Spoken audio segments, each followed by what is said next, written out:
Hi అండి. ఈరోజు కాకరకాయలు చాలా వచ్చాయండి. అన్నీ మా చెట్టువే కాదు. మా చెట్టుకి ఒక 5, 6 కాయలున్నాయి.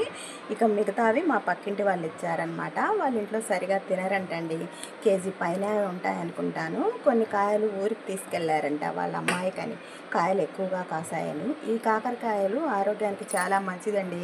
వీటిని పిల్లలు కూడా పెద్దగా ఇష్టపడరు కదా. వీటిని తినడం వల్ల షుగరు, రక్తపోటు, హై బీపీ, అలర్జీ వంటి వ్యాధులను మనం త్వరగా నయం చేసుకోవచ్చు. ఈ కాకరకాయలను మనం చిప్స్‌లా కూడా ఎండబెట్టుకొని కూడా వేపుడు చేసుకోవచ్చండి. కొంతమంది ఒక్కొక్కరు ఒక్కో టైప్‌లో వండుకుంటారనమాట. కొందరు పులుసుగా, కొందరు స్టఫ్డ్ కాకరకాయలాగా, కొందరు చక్రాల్లాగా కట్ చేసి వేపుకుంటారనమాట. ఈరోజు మేము అలాగే చేయబోతున్నామండి. చూడండి మా అత్త కట్ చేస్తుంది.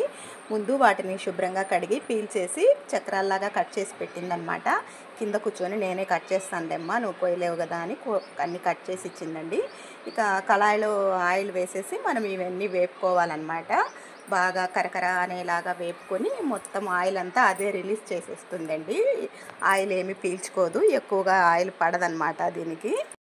ఆయిల్ డీప్ ఫ్రై లాగా కాకుండా షాలో ఫ్రై కంటే కొంచెం ఎక్కువగా వేసుకొని సిమ్లో ఉంచి మధ్య మధ్యలో కలుపుతూ వేయించుకోండి. నిదానంగా వేగుతాయన్నమాట. మూత పెట్టకూడదు, వాటర్ అంతా పడిపోతుంది కదా, వాటర్ అందుకని పెట్టకూడదు మూత. ఇవన్నీ వేగిపోయాక కలర్ చేంజ్ అవుతుంది. ఆ తర్వాత ఎక్స్ట్రా ఆయిల్ తీసేసి ఎండు కొబ్బరి పొడి చల్లుకొని సర్వ్ చేసేసుకోండి. ఏది ఏమైనా కానీ వారంలో ఒక్కసారైనా మన పిల్లలకి మనం ఈ కాకరకాయ తినడం అలవాటు చేద్దాం. బాయ్.